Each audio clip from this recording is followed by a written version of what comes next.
Welcome to the first episode of The Higher Perspective with Stephen Horne.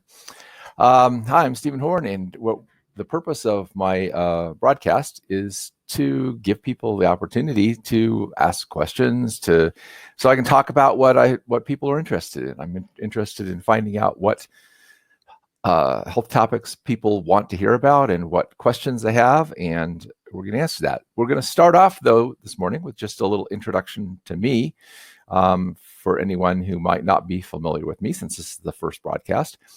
I'm Stephen Horne. I'm a professional clinical herbalist. I'm also a professional iridology and iridologist instructor with the International Iridology Practitioners Association, and I'm, as an herbalist, I'm associated with the AHG. I also recently was awarded a doctorate of natural medicine and a doctorate of humanitarian service, and for my years of work in this field. I want to tell you how I got started. I actually grew up being taken to the doctor, all the time with modern medicine. I believed in modern medicine. My parents vaccinated me. I was given antibiotics when I got sick. We had a family physician who actually was a very distant relative, and that's the way I was raised. But I always had chronic health problems. Had chronic sinus problems, was a mouth breather, and so forth. When I was 15 years old, I was really interested in scouting, and I was working on my Nature Merit Badge to get my Eagle Scout, which I did actually get. And I decided to study plants because they didn't run away while you looked them up in the field guide. And I became fascinated with Native American uses of plants for dyes, for medicine, for that sort of thing. And I was on a camping trip, and we found some stinging nettle because one of the kids got into it and got stung. And I had read it was edible. So we carefully harvested some, boiled it up in some water like the book said to do, and ate it. And I thought it was really good. It tasted a lot like spinach or beet greens. And I thought that was really cool. So I was sitting up on the hillside thinking how great it was that I had just harvested and eaten a wild plant. That was like an amazing experience. And this little voice of the spirit said to me, well, if you were a loving God, wouldn't you have put everything naturally on the face of the earth to take care of your children? I was thinking about all the Native American uses for plants, and that was what introduced me to the idea that I believe that God provided solutions to our health problems, and that they're available to everyone, that they're naturally, present on the earth in food and herbs and other resources for healing. But it also gave me a very interesting idea that I think has kind of guided my whole way of thinking about things. I have always believed that if God intended us to be able to use herbs and other natural medicines to solve our health problems, that this had to be simple enough that anybody of ordinary intelligence could understand it. So all through my career, and I've been full-time in this industry pretty much for 38 years, I've always kind of shunned away from things which are overly difficult and complicated, because I really believe that ordinary people ought to have access to natural medicine. I've always believed that herbs are the medicine of the people. It's one of the reasons why I resist government regulation of them. They're here for ordinary people to use, and using them must be simple enough, that ordinary people can do it. And that's been a guiding philosophy in everything in my life. And it was reinforced by something that happened in my last year of college, where I took an experimental class in learning and teaching that I've got some videos up on YouTube about the Walter Gong model and the three-person solution that I'm posting to explain about this. But one of the ideas we learned in this class was the law of the simplest case. That if you're trying to solve a complex problem, what you want to do is, at least initially, is you want to, boil out all the unnecessary variables and reduce that problem down to its simplest case. What is the most basic elements of this?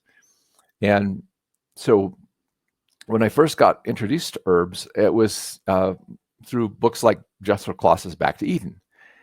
And what this was, and this is still the way a lot of herbalism and natural medicine is practiced, is a list of remedies and illnesses you can use to treat, and then a list of diseases and remedies you use to treat them. And I found this very confusing. I think the biggest question I had in all of that was why, especially when I remember reading about white oak bark and reading it was good for bleeding gums, and it was good for hemorrhoids, and it was good for varicose veins. And I was like, I didn't understand. I couldn't understand how one plant could, heal to me what were totally different diseases. And when I ran into an herbalist named Edward Milo Millett, and I worked with in early 1980, and I worked with him for a couple of years, helping him develop a master herbalist training program, Ed introduced me to what he called a systematic approach to natural healing, rather than what he referred to as the historical uses approach, which is, these herbs have been historically used to treat these illnesses, or someone has successfully treated an illness with these herbs. And as I was learning about Ed, I finally had this glimpse of understanding, and I saw what I thought, what I still perceive is the simplest case of health, the simplest case of what healing is all about. And it came from an herbalist that Ed introduced me to, that lived in the early 1800s, who believed, like I did, that herbal medicine was the medicine of the people, and really popularized the whole urban movement in the United States, Samuel Thompson. And in his book, he wrote this thing: let names of all disorders be like to the limbs joined to the tree. Work on the root, and that subdue, and all the limbs will bow to you. And I saw this image of what I call the disease tree. And it was the idea that disease arose from 4 root causes: from trauma, injury, which is obvious. That's what we need first aid for. And also what we need crisis and intervention in medical medicine for. I mean, you get in an automobile accident, you want to go to the hospital and have a really good doctor or surgeon, whatever, fix things, set broken bones, that kind of thing. Second thing is nutritional deficiency, which I think is the big one, that people don't get the nutrients that the body needs to function properly because of poor diet and inadequate nutritional intake. The third one is toxins, both the inability to efficiently eliminate toxins generated from within the body, and also being exposed to toxic irritating substances from outside the body. In other words, being poisoned in some way. And then the fourth root cause I recognized was what I call unresolved mental and emotional stress. Everybody has mental and emotional stress. There's no way you get through life without having to face difficult circumstances or so forth. But when we're unable to successfully resolve that stress, resolve that traumatic incident, and it gets kind of stuck in our bodies, it causes neuromuscular tension and alters our hormones and neurotransmitters, and the thought processes that go with that, and the emotional processes that go with that, can also disrupt the function of our body and make us physically ill, which I think is another really, really big component in healing. And so I've spent my whole life, rather than focusing on trying to figure out how to treat the umpteen million different diseases that are diagnosed in medicine or that possibly could afflict the human body, I've tried to focus on what is it that keeps the body healthy, and how do you create a healthy diet, a healthy lifestyle, a healthy mental and emotional attitude? How do you avoid toxins? How do you get the nutrition your body needs, and so forth, as the primary thing of healing? And then using herbs and nutritional supplements is what I call direct aids, that rather than trying to treat diseases, what you're doing is looking what body systems or body processes are having trouble, they're struggling, and how do I, supplement the diet with either herbs or nutrients or something to give that system, that circulatory system, the digestive system, so forth, the boost it needs to get it healthy again, so that the whole body could work harmoniously as a whole. And that's my philosophy of healing. And I like I said, I had suffered from chronic sinus problems and been constantly sick up until I was around 19 or 20. And that's when I started to make the change. And I had up to that time thought of herbs and so forth, primarily from the standpoint of outdoor survival. And I started to think that maybe the answer to my solutions wasn't going to the doctor, wasn't taking drugs, that maybe I needed to change my diet. Maybe I needed to eat more fruits and vegetables, eat whole grains instead of white flour. I started going to a chiropractor, which helped actually relieve my stress, which I think was a big part of my illness. And I started dabbling in trying different herbal remedies, and I actually started to get well for the first time in my life. And so that's the path I've been on for many years. And that path has included the fact that much of our mental emotional stress is caused by problems in our relationship, concerns about what's going on in the world and so forth. So my idea of healing has broadened into,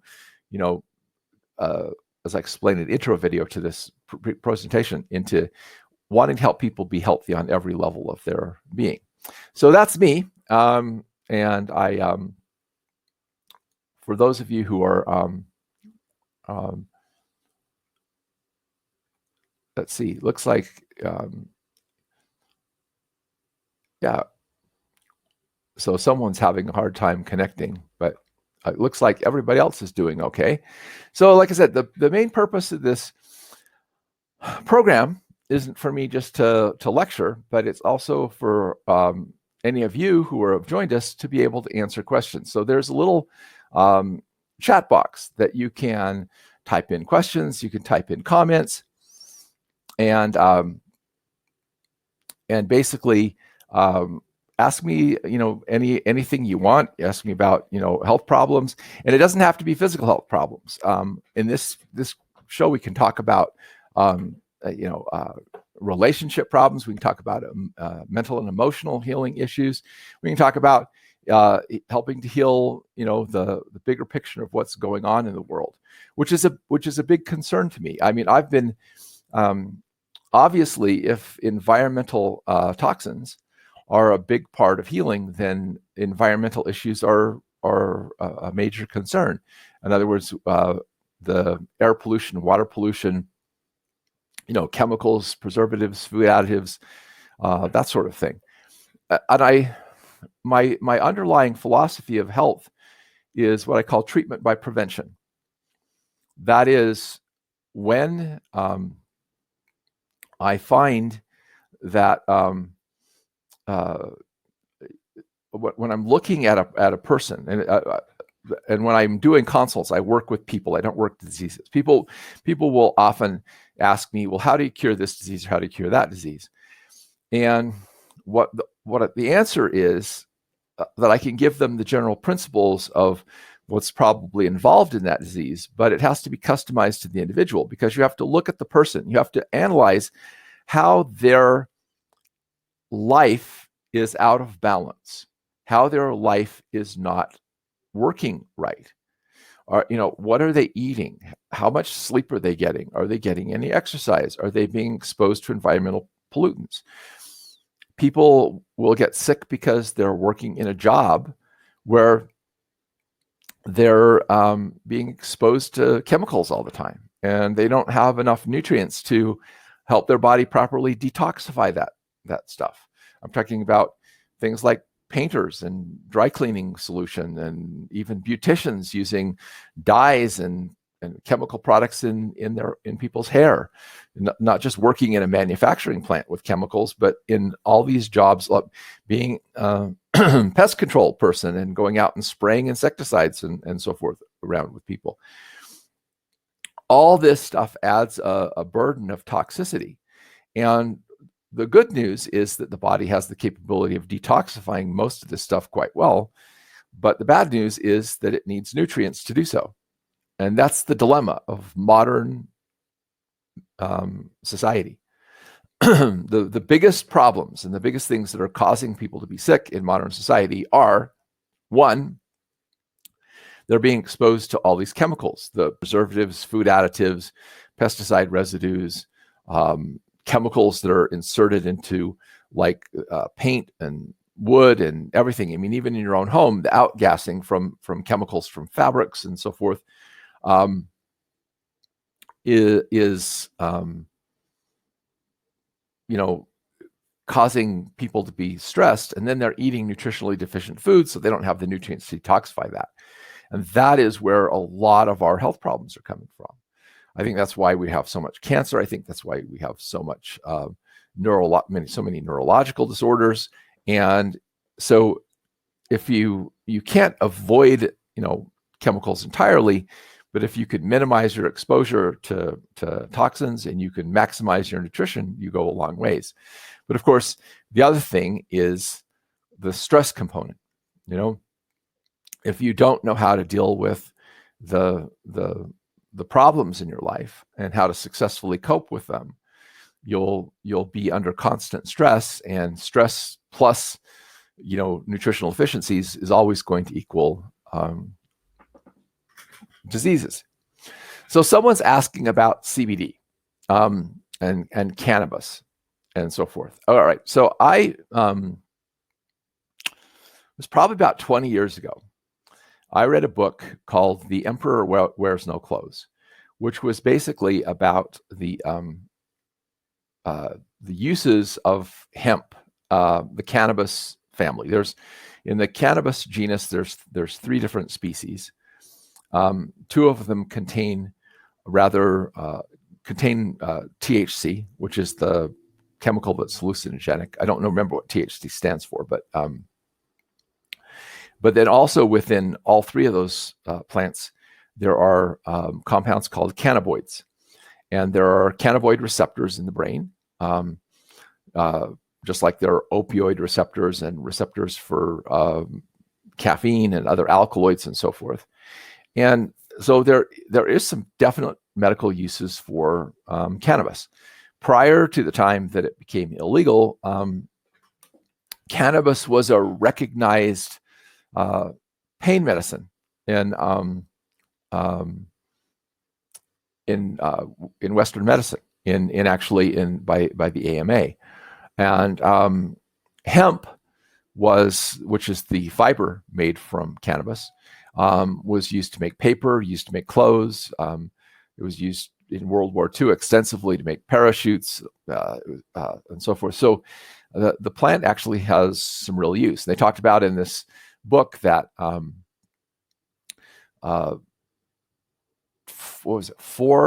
little over 4 acres of hemp can produce as much fiber for making paper as 20 acres of trees over a 20-year period. And the cannabis fibers, the hemp, is much more easily recycled than the wood pulp is. So there are a lot of uses for that. And I've prior to the time I decided I didn't want to have it around because it's illegal in Utah, I did had a friend who made me a glycerin extract of cannabis, and I would use it as pain medicine when nothing would work, and it was very, very effective for that.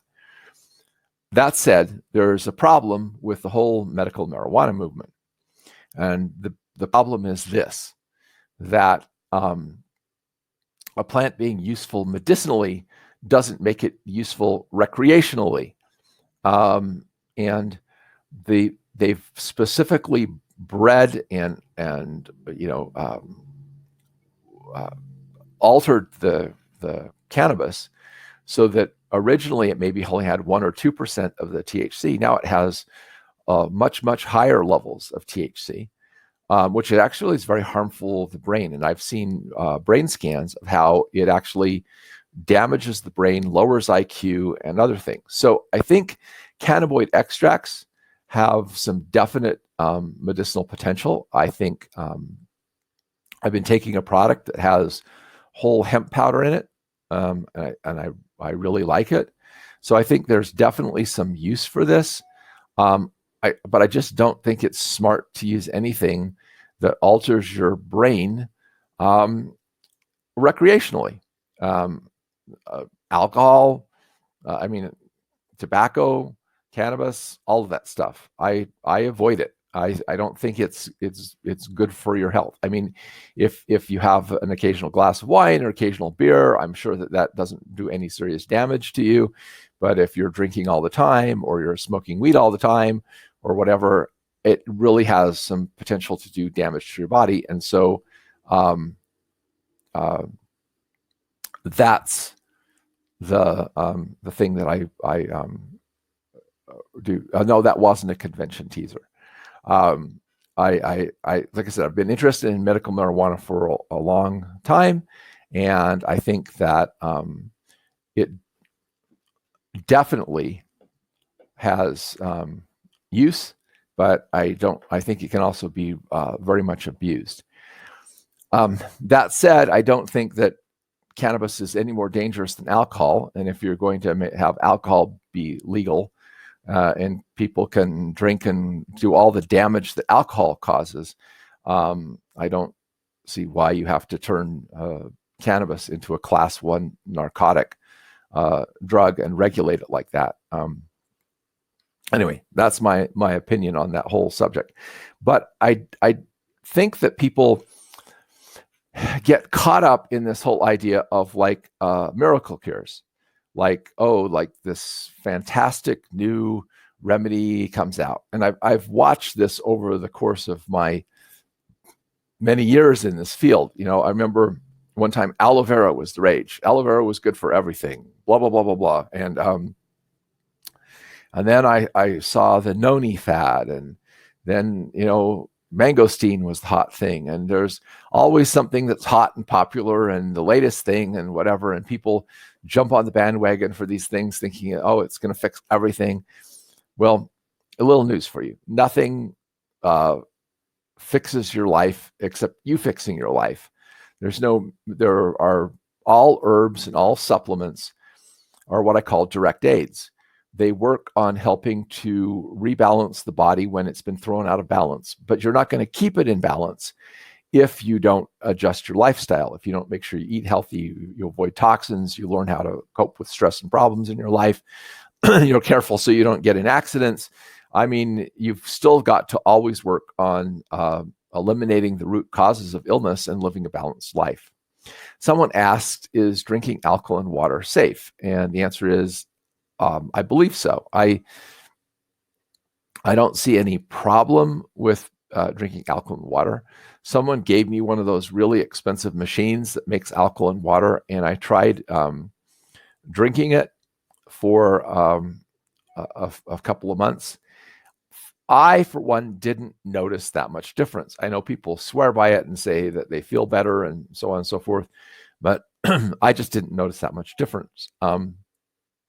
That's not to say that I haven't seen lots of people who seem to think it does make a difference. I'm trying out a product, a pitcher that makes alkaline water, which is a lot less expensive, and I've been drinking that at the office, and I think that actually seems to work better because it also adds some minerals to the water, and I think minerals are really important. Natural drinking water has minerals, and people who drink water people have historically gone to mineral springs to drink mineral water, which is loaded with trace minerals, in order to recover their health. And I assume that a lot of those waters are probably alkaline in nature and have alkalizing minerals in them, like calcium, magnesium, sodium, potassium salts. And I think that that's important. pH balance is important to health. The body has to maintain a pH in the blood and lymph of approximately 7.4 as the optimal level for human energy. That pH goes up, becomes more alkaline when the body is injured, and that initiates a healing process. As the body becomes sicker, the pH becomes increasingly acid. And here's why this is important, because I think a lot of people don't understand what the whole issue with acid and alkaline is. Your body runs on electricity, electrons. Your body, runs on electron transport. That's basically the source of energy, like electricity. And a pH of 7, which is neutral, which is pure H2O with nothing in it, has a balanced electrical charge. All of the hydrogens and the oxygens are balanced, and so there's no surplus of electrons and there's no deficiency of electrons. pH stands for the potential of hydrogen. Hydrogen is the simplest atom with one electron and one proton.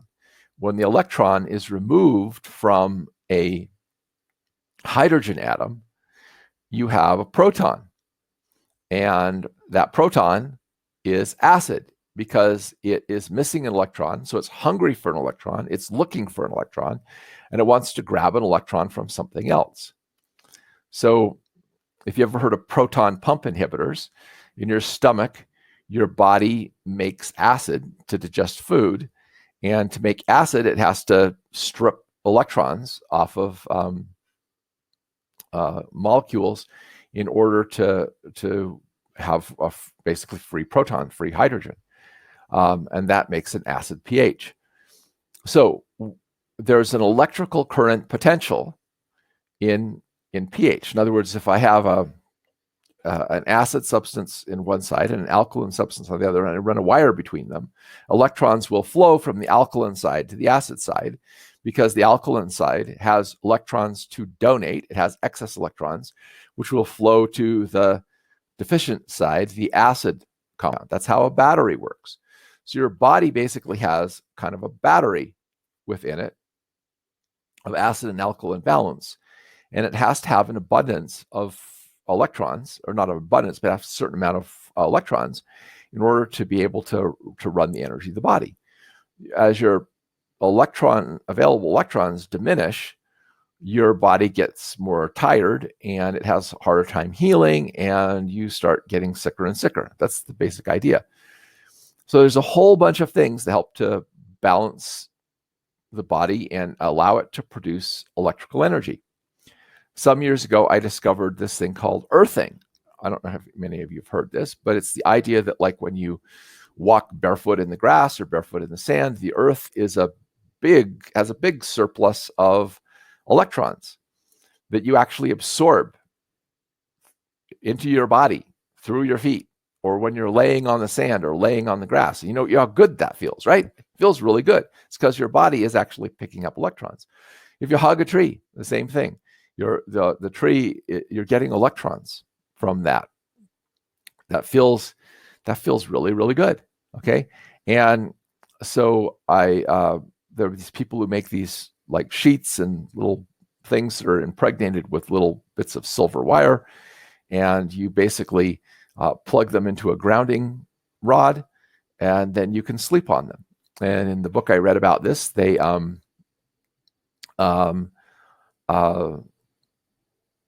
had taken a little bag of this material and they took it to France for the Tour de France.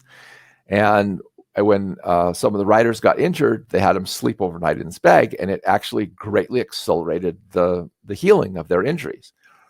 So I actually got one of these sheets. I slept on it for several years until it actually wore out. And I did notice I felt better. My energy was better. I had less aches and pains in my body. And then when it broke, I thought, well, I don't need this anymore. And then about 6 or 8 months later, I was starting to feel achy. I wasn't as good. So basically what I did is I went and got another sheet, and immediately it did the thing. So I think whether it's alkaline water or foods that are high in electrical activity, such as fresh fruits and vegetables, fresh raw fruits and vegetables, the fresher the food, the higher the alkalinity. I was told that broccoli, for example, has superoxide dismutase, a very potent antioxidant. And remember, antioxidants donate electrons, so they have extra electrons, extra electrical energy to donate to the body in chemical reactions. And the guy who was explaining this to me said that 15 minutes after you cut broccoli off the plant, half of the superoxide dismutase is gone, and within 24 hours, it's all gone. Well, so it isn't just the eating fresh fruits and vegetables, from the supermarket, which are two weeks old. If you can get locally grown, fresh source produce, you're going to have more energy because it's going to give you more electrons. All right. If you breathe deeply and get oxygen in your body, if your digestion is good, if you're drinking plenty of water to flush the acid out, because when your body uses this, food to create electrical energy, the byproduct of that is acid that's flushed out through your kidneys, and you have to drink enough water. So the whole thing of this is, I think these things can be good, and you just, if it makes sense to you, you can try it. Now, someone just put in, they've narrowed the health problems to their stomach. They get ulcers in the mouth when they eat certain kind of berries. I noticed that whenever I eat anything that has acidic, I get burning pains in my stomach, have pains down my legs. My eustachian tube's blocked in my ears, and I get dull headaches. Told me to avoid acid-causing foods and rebuild my gut. I have done what it said, and it helped. What would you suggest I do to heal my stomach? My mama has this problem, and also when I eat acid foods, all the skin peels off my bottom lip. Okay, you notice I got a little sore right here. My lip, my lips got dry, and they cracked, and I got a little sore there. And I used to get mouth ulcers, canker sores, quite a bit. And they actually are a sign of stomach problems. And the solution to this actually is bitters. Golden seal, is a really, really good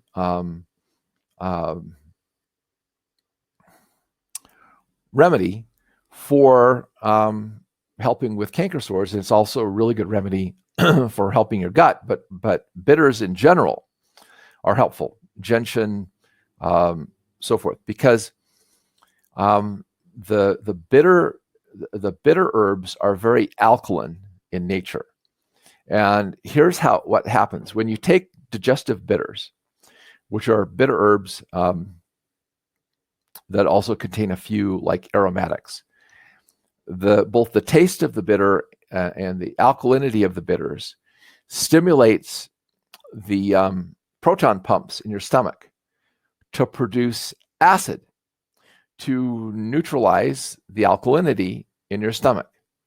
So the alkaline foods are stimulate the stomach to produce hydrochloric acid.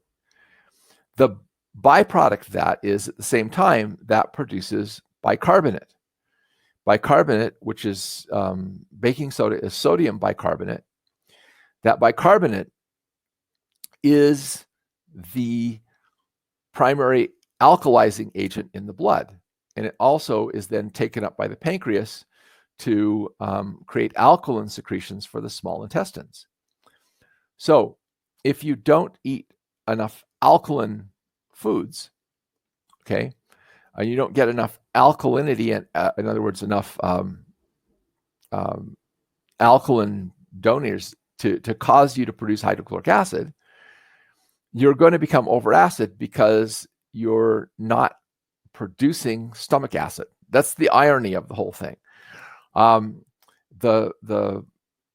So the solution is bitters, digestive bitters. And they work best if you actually take them out of the capsules. I'm assuming because you're mentioning this, that you're a Nature Sunshine person, and I'm trying to get Nature Sunshine to reformulate their digestive bitters to actually make them bitter, because they sweeten them, which is really a bad thing to do because it makes them less effective. But there's a simple solution for that. You take their digestive bitters and you open up a capsule of golden seal and you dump it into a teaspoon of their digestive bitters, and you take that. And it's very, very important that you get the bitters. And honestly, if you're getting mouth ulcers and you suck on golden seal powder, it won't taste that bad. If you need it, it'll actually taste pretty good, which is kind of a general rule of herbs and so forth. So that's where I would, start is by doing that. Now, someone else said about schizophrenia, and I'm really glad you asked that question. I'm very happy to talk about that. My mother was mildly schizophrenic, and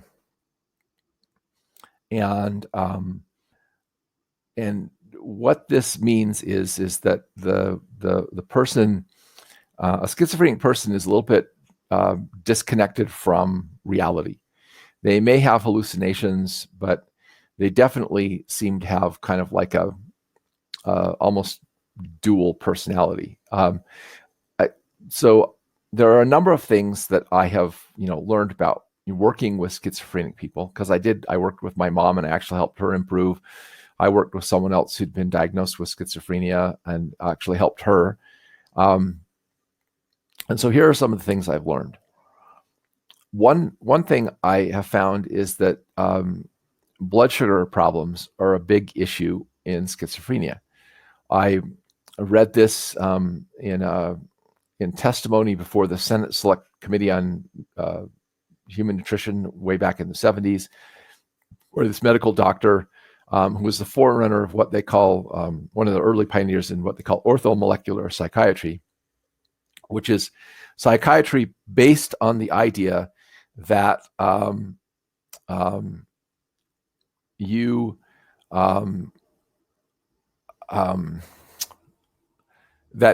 this is primarily a nutritional imbalance, a nutrient imbalance in the body, and that it's best corrected by nutrition, not drugs and so forth. Now, that said, there is a mental and emotional component to this too, but I want to address the physical part first. And he said that about 70% of all previously uncontrollable schizophrenics, this is schizophrenics who drugs didn't work on, showed great improvement when put on a B complex and vitamin C supplement, and put on basically what we now call a low glycemic diet, which they then call the diet for hypoglycemia.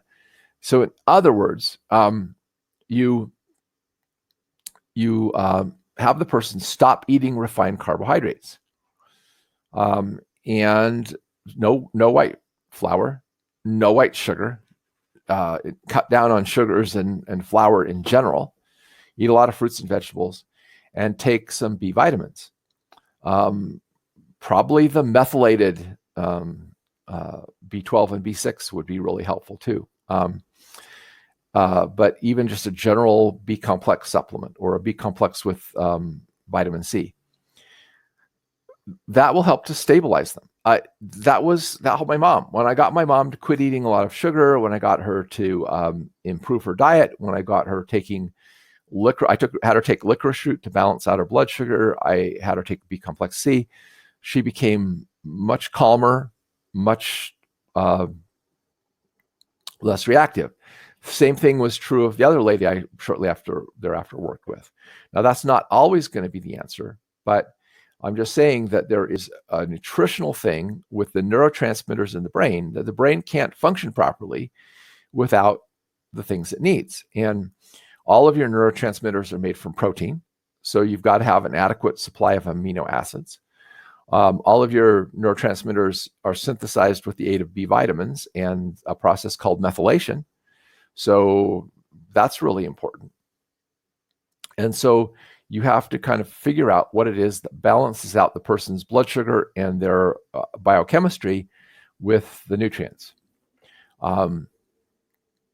Second component of this, which I think is also a big part of this, in my work in emotional healing, what I discovered is that we have trauma, we have stressful traumatic events that happen to us.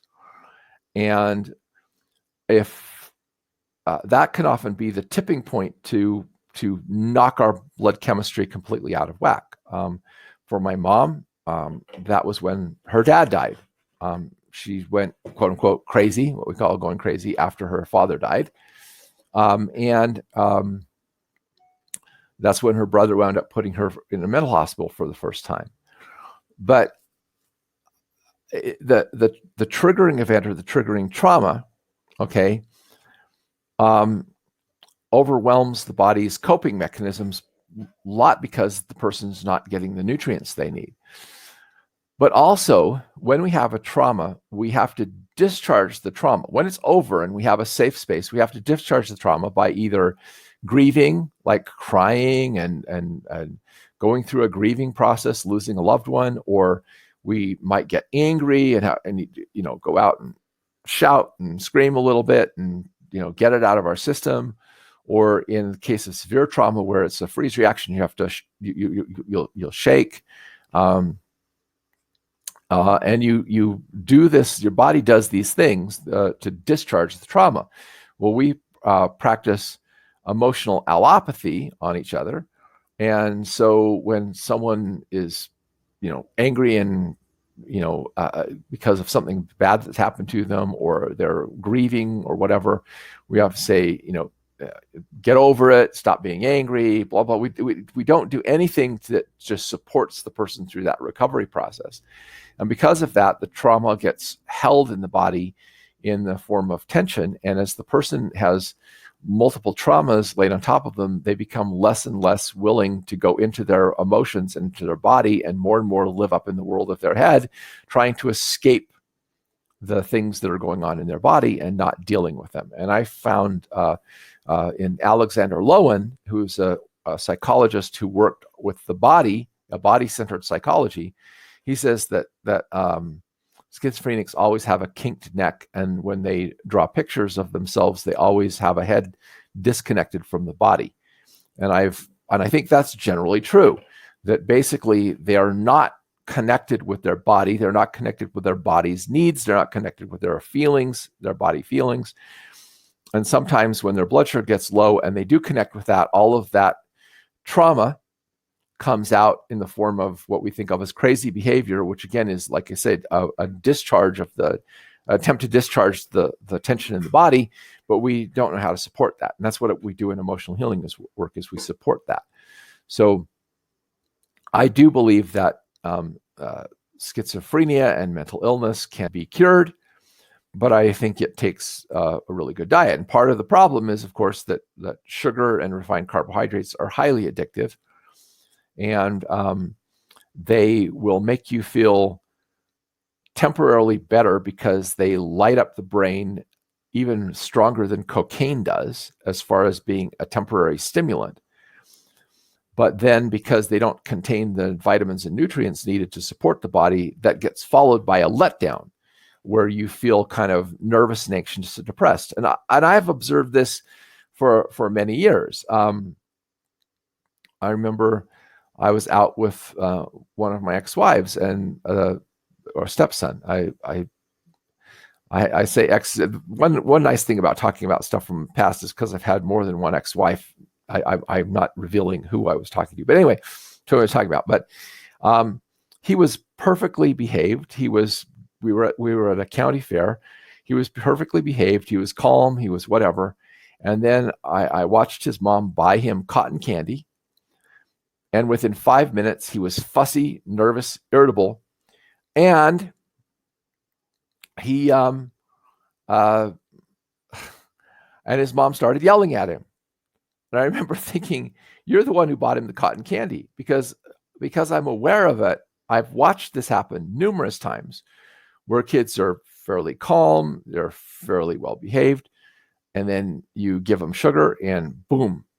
Well, that's happening to adults too, except we're not likely to be as emotional, outwardly emotional, because we've learned to hold it in. But the fact is that you have the same, what I call blood sugar roller coaster. It takes you up, but then it drops you down. And so I really think that as far as our brain and our brain chemistry, that the refined and processed foods, particularly the refined carbohydrates and refined oils, are the most damaging components of all to our health. And that's further demonstrated by the fact that when Weston Price went around the world studying indigenous people, they had no mental health issues. there weren't crazy people among them, so forth. So that really does suggest that we've got a problem here. As for depression is like so many other things. It's a symptom. In other words, it has many causes. And this is one of the things I've been really trying to get people to understand. Is something I actually learned from Chinese medicine. They say one disease, many treatments, one treatment, many diseases. And that's not the exact way it's said, but that's the idea of it. In other words, you have a condition like depression, there's no one answer because it depends on what's causing the depression. And the same cause, if you find out what's causing the depression and you treat that, it's probably going to relieve more than the depression. It's going to probably change a lot of other things because the body is interconnected. So depression can be caused by unresolved mental and emotional trauma. You can have depression because of grief, which is pretty normal. You can have depression because you're of the letdown from refined carbohydrates and refined sugar. You can get depressed from a lack of sleep, from chronic anxiety. You get depressed from low thyroid. So you have to kind of look at what the underlying causes are. You have to look at the big picture of what's going on in the person's life. You can also get depressed because your liver is congested or because your GI tract has dysbiosis and you've got the wrong kind of microbes growing in your gut. And your gut produces neurotransmitters and communicates to your brain and tells you you're depressed because, your gut's out of balance. Yeah. I love that. He says, yes, I have that. Damn sugar shakes fist. Yes, I know. And the thing is yesterday, I avoid flour and gluten, but my family is still pretty addicted to sugar. I mean, I do have them eating like a mixture of sucanat and unrefined white sugar. They finally adapted to that. But so you gradually nudge people towards, a healthier thing. But so my wife made a cake, a chocolate cake, and we had some natural ice cream, and I ate some yesterday, and I felt so horrible. And I go, why did I do that? But see, it looks so good. It looks so good, and then it leaves you, down. Someone says, I just asked the question and how my stomach, and you answered it. Thanks so much. The problem also affects my sleep. When my stomach is over acid, I can't sleep. Would you suggest taking digestive bitters and golden seal before bed, and or what would help? Okay. Yeah, actually, you can get that acidy indigestion in the middle of the night and it'll keep you awake.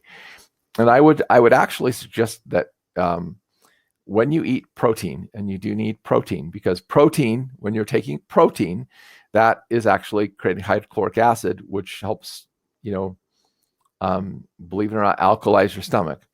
If you have trouble digesting protein, you need to take Bentin hydrochloric acid, because that actually, believe it or not, will help stop that acid. A lot of the acid you're experiencing isn't actually your body being overacidic. What happens is when you get dysbiosis of the gut, you have a bunch of bacteria growing in your small intestines. I've got to come back to the depression thing. Sorry, I'll get back to you in a second. And you don't have good stomach acid to knock them down, then you eat anything that has fermentable carbohydrates in it, called FODMAPs, which a lot of fruits and vegetables do. Bananas, things like that, have a lot of FODMAPs. Grains have a lot of FODMAPs.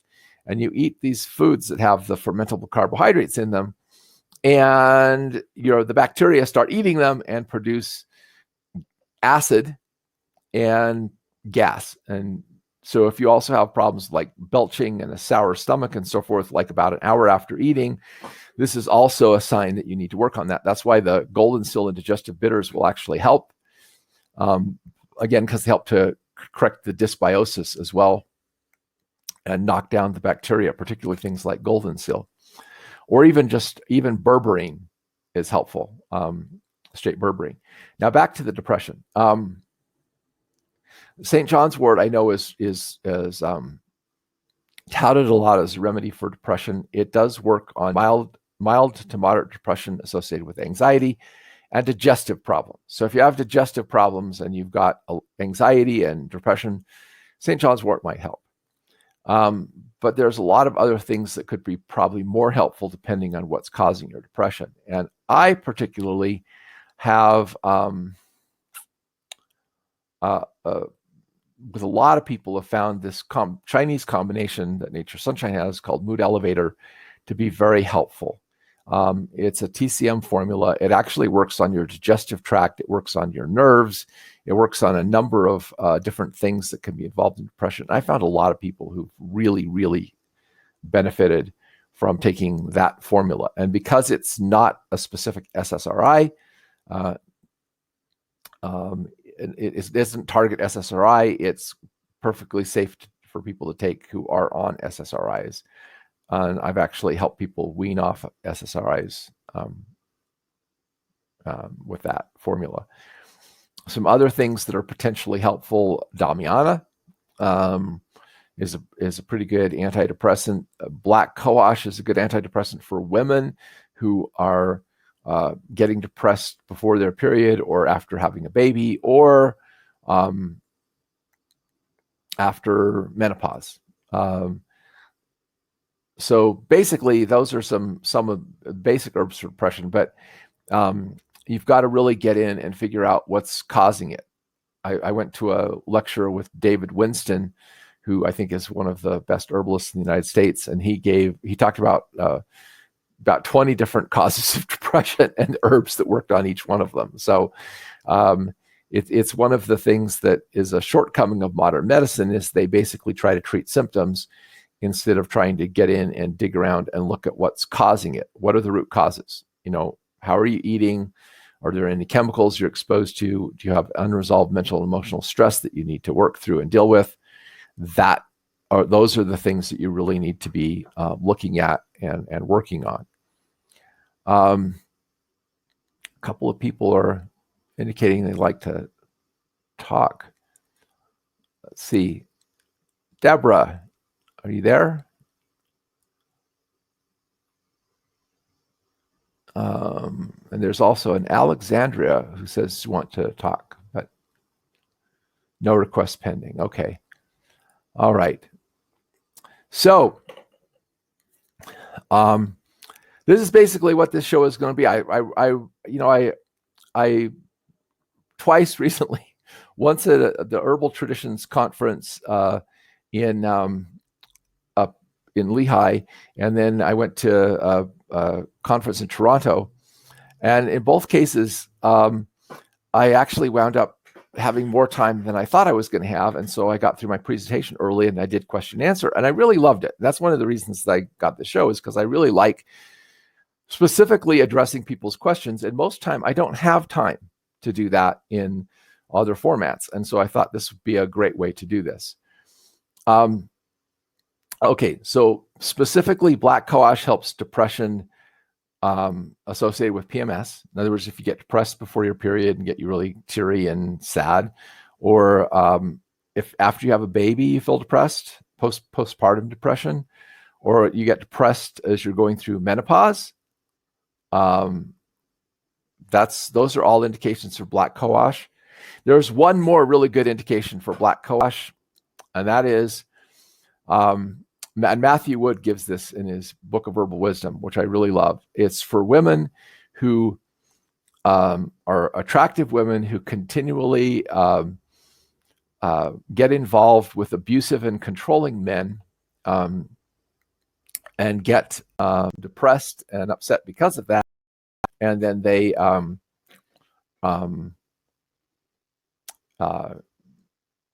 and just taking small amount of black cohosh will help that. Deborah, are you there?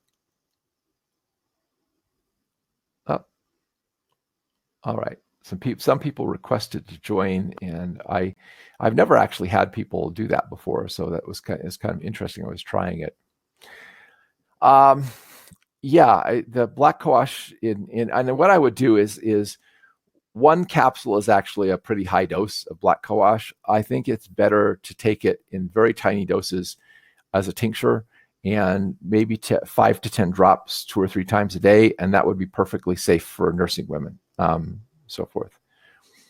Unsteadiness for more than 7 weeks is something that I would have to get a little more information on what's been going on, because I have to again figure out what's causing it, and that we're kind of getting towards the end of the program.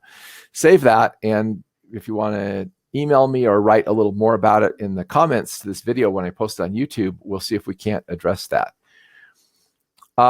Okay, when you're digesting proteins, you bentene hydrochloric acid. It's available as a supplement, as an aid for digesting proteins. If when you eat proteins, you feel sick to your stomach and they feel like they sit forever on your stomach, and you have a lot of problems with digestion, gas, and bloating, you're probably deficient in hydrochloric acid, especially if you're over 50.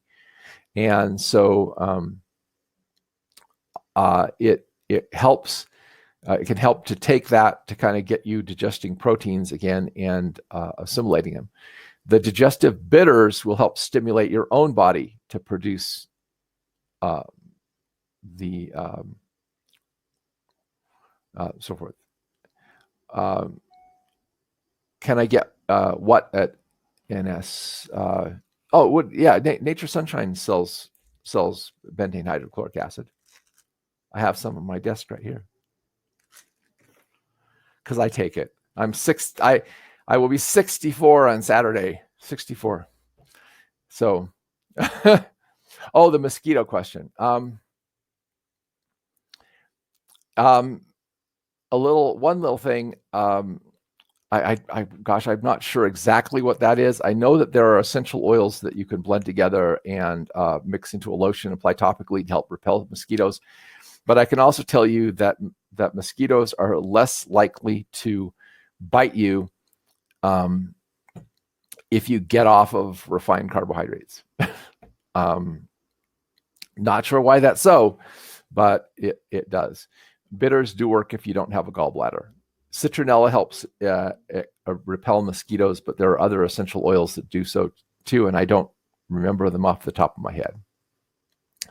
Well, okay, I have to end the questions for now because this is the end of our show. We have just two minutes left. Thank you all for joining me. We're going to be doing this every other week through the end of the year, and then we'll if it's successful, I want to start it up and do it all next year too.